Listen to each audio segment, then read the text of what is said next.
Hai, assalamualaikum warahmatullahi wabarakatuh. Kembali lagi ke YouTube channel gue AP8 Mas Jun. Dan hari ini gue tayang lagi. Dan hari ini gue akan ngebahas Mitsubishi Triton 2024 karena mobil ini menarik untuk kita bahas. Memiliki dual kabin dan 4x4 ya, terutama ya. Kenapa kita bahas? Agar lebih mengupdate terbaru tentang mobil-mobil yang ada yang baru diluncurkan oleh pabrikan-pabrikan, dan salah satunya dari pabrikan Mitsubishi ini sendiri. Tapi jangan lupa sebelumnya untuk klik tombol subscribe, karena tombol subscribe itu gratis dan tombol subscribe itu akan mendukung channel video YouTube ini agar terus berkarya dan memberikan yang terbaik untuk kalian semua. Kayaknya kita akan ngebahas dari kelebihan dan kekurangan dari Mitsubishi Triton ini agar kalian sebelum membelinya bisa tahu dulu apa aja kelebihan dan kekurangannya ya guys. Kelebihan dan kekurangan daripada mobil ini sendiri dan konsumsi BBM-nya seperti apa. Di dalam New Triton ini sendiri, kelebihan dan kekurangan Mitsubishi New Triton ini sendiri, kita berkesempatan untuk menjajal Mitsubishi New Triton di kota Pekanbaru Riau.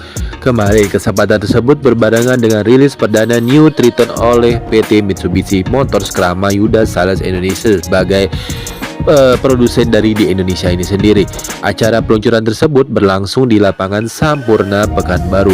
Dalam acara bertajuk Engineer B1 Touch MMKSI juga mendatangkan 3 pembalap sekaligus. Ketiganya adalah Hiroshi Mosoka, mantan juara Pirelli Paris Dakar, Kazuo Koide, pembalap internasional dan Rifat Sungkar, pembalap rally tanah air. Ketiganya sengaja didatangkan demi memberikan sensasi mengendarai New Triton layaknya speed off-road ya guys.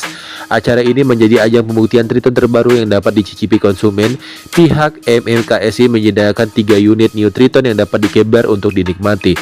Konsumen dapat menikmati beberapa obstacle, tikungan, tanjakan, dan area berlumpur. Semuanya disediakan agar konsumen dapat benar-benar merasakan ketangguhan daripada New Triton ini sendiri ya guys. Ketiga pembalap memberikan taxi ride. Nah, taxi ride maksudnya.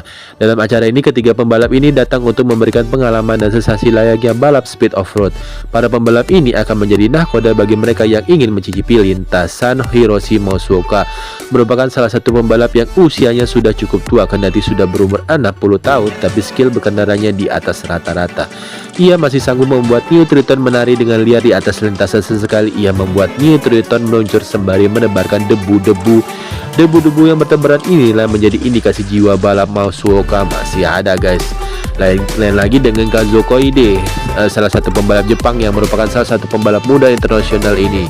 Koide benar-benar terasa lebih liar dan mengemudikan saat mengemudikan New Triton di lintasan. Pengalamannya, Karmudi berkesempatan mendapatkan pengalaman untuk dikemudikan oleh Koide. Ia dengan sigap memberikan instruksi kepada para penumpangnya agar berpegangan dengan erat dan sigap. Are you ready? Katanya. Tanya Koide. Saya pun sontak menjawab, yes, I'm ready. Persneling pun masuk ke angka 1 dan pedal gas seketika langsung meluncur dengan dalam. Saya yang duduk di baris kedua sebelah kiri seketika langsung merasakan jahatnya jambakan dari mesin Mitsubishi New Triton, mesin berkode 4N15 ya, yang juga diwarnakan oleh Pajero Sport ini sontak membuat saya terkejut. 4N15 maksudnya tadi ya guys. Koide tanpa memberikan ampun guys langsung menginjak gas dalam-dalam dan langsung bersiap untuk melahap tikungan pertama. Pada tikungan pertama sendiri mobil berbelok ke kanan, badan saya pun langsung terasa seperti terlempar. Mobil dengan mantap memberikan handling yang sangat baik. Setelah melewati tikungan pertama, Koide pun memberikan instruksi kepada para penumpangnya untuk kembali bersiap. Ready, there will be a bit bumpy, sahut Koide. Tanpa mengurangi kecepatan, New Triton melahap semua gundukan dengan kecepatan lebih kurang 80 km per jam. Mobil pun terbang dan saya lagi-lagi dibuat berdebar-debar oleh Koide. Begitu mobil mendarat di tanah, saya pun merasakan jika adrenalin saya terpompa begitu cepat akibat ulah Koide. Namun ada satu hal yang juga membuat saya kagum, suspensi dari New Triton ini benar-benar luar biasa guys. Bantingan akibat terjangan ini mampu diredam dengan sempurna, tak ada bunyi, yang ada hanyalah pendaratan yang cukup sempurna. Oh iya, rasa bantingan cukup empuk walaupun digunakan untuk ekstrim sekalipun ya guys. Duduk di baris kedua membuat saya seakan merasa sedikit mencela kenapa harus di baris kedua. Setelah mendarat mobil Keadaan laki-laki handling dari mobil benar-benar sangat mantap. Padahal ini adalah mobil yang dibekali dengan spesifikasi standar alias bawaan pabrik, guys. Mobil bawaan pabrik ini sangat sanggup untuk memberikan kenyamanan yang cukup oke bagi penumpang belakang ya, guys. Selain SUV-nya yang sangat rasa cukup empuk, mobil ini juga memiliki kekedapan kabin yang baik. Suara yang ada dari luar mobil benar-benar tidak terlalu kedengaran di dalam New Triton, cukup senyap. Untuk berbicara pun tidak sulit karena tidak berisik. Tak sengaja saya pun melihat posisi tuas persneling, ternyata Koide sudah memasukkan persneling di gigi ketiga dengan transfer case di posisi 4L. Kemampuan 4 roda dari mobil ini benar-benar dibanggakan. Seakan tak puas membuat saya berteriak ketakutan dan kegirangan, Koide pun kembali melanjutkan aksi gilanya. Kali ini ia membuat kami hampir terpelanting dengan membuat mobil seakan menjadi mobil drift di lintasan pasir. Saya benar-benar pasrah jika mobil ini terbalik, katanya. Tapi apa iya seorang pembalap ternyata punya perhitungan matang ya? Sudah, saya percaya saja ya kesenangan ini di tangan Koide. Pembalap yang mengemudikan dengan gaya cukup liar ini memang masih berusia muda. Tak heran jika gaya besarnya cukup ugal-ugalan dan sukses membuat saya tak berkutik di dalam mobil. Saya hanya bisa berpegangan dengan erat pada handle di bagian atas, karena itulah salah satu penolong saya selain menggunakan helm di kepala. Tak terasa jika aksi Koide sudah satu putaran, memasuki putaran kedua Koide kembali melancarkan aksinya. Performa New Triton cukup bisa diandalkan. Di trek lurus inilah yang saya merasakan jika performa dari Mitsubishi New Triton cukup liar. Koide memasuki gigi 3 tanpa terasa langsung membuat debu-debu di trek lurus kembali naik. Kecepatan mobilnya ini sendiri saat di trek lurus maupun berkelok tak bisa sepelekan begitu saja. Selain performa handling, kekedapan kabinnya yang jauh lebih baik, suspensi New Triton ini sendiri benar-benar menggambarkan sebuah double cabin premium yang layak untuk digunakan. Saya yang baru pertama kali saja menumpangi New Triton ini benar-benar dibuat takjub. Setelah menyelesaikan taxi ride bersama Koide, ketiga pembalap ini pun memberikan pernyataan mengenai mobil baru dari Mitsubishi. Hiroshi Matsuoka mengatakan ada perbedaan paling jelas dengan Triton generasi sebelumnya, yaitu kabinnya lebih senyap dan membuat kenyamanan bersama. Selain itu, feeling setirnya juga lebih baik pastinya. Sementara itu, untuk menurut Tozo Koide, Pirelli International Mitsubishi Motors yang paling utama dari mobil double cabin penggerak 4x4 ini adalah kenyamanan saat mengemudi.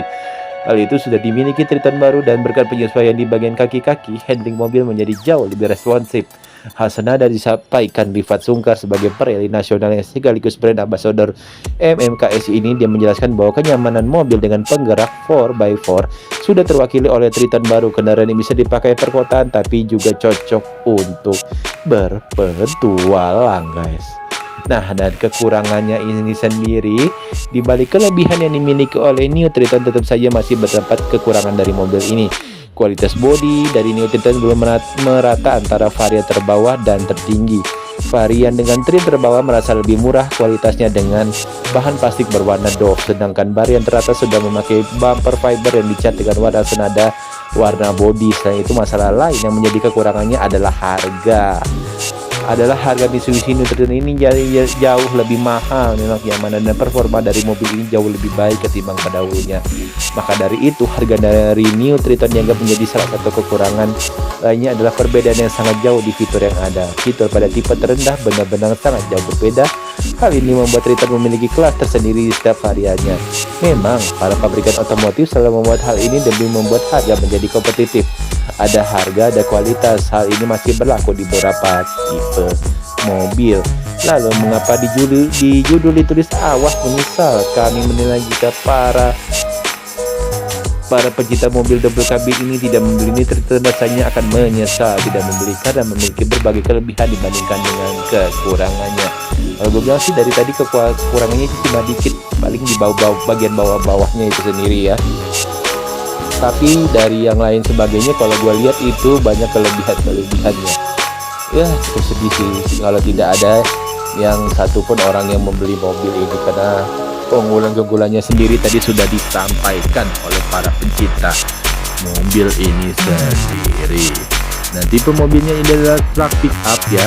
Kapasitas mesinnya adalah 2440 cc dengan kapasitas kursi 2 seat sampai dengan 5 seat. Transmisi automatic manual bisa, dua-duanya wheelbase-nya ada 3000 mm. Harganya nih guys, dari GLX HR MT single cabin 2WD 294.350, HDX MT single cabin 4WD 368.150, HDX MT double cabin 4WD 418.650, GLX MT double cabin 4WD 439.900, Excite Mid NT double cabin 4WD 478.350, dan Ultimate at double cabin 4WD 508.600 ya. Warna Mitsubishi Triton ini sendiri ada yang warna hitam, pastinya ada warna abu-abu karena dia memakai dua warna itu. Oke, yang sebagai ininya kan ada warna hitam, abu-abu, perak, merah, dan pastinya hitam doff dan lain sebagainya. Kurang lebih seperti itu yang bisa gua sampaikan kepada kalian semua. Untuk subscriber Emma Kuda banget dulu, jangan lupa like, komen, dan subscribe untuk mendukung channel YouTube ini. Gua Emma Kuda pamit. Assalamualaikum warahmatullahi wabarakatuh. Thank you semua, bye bye.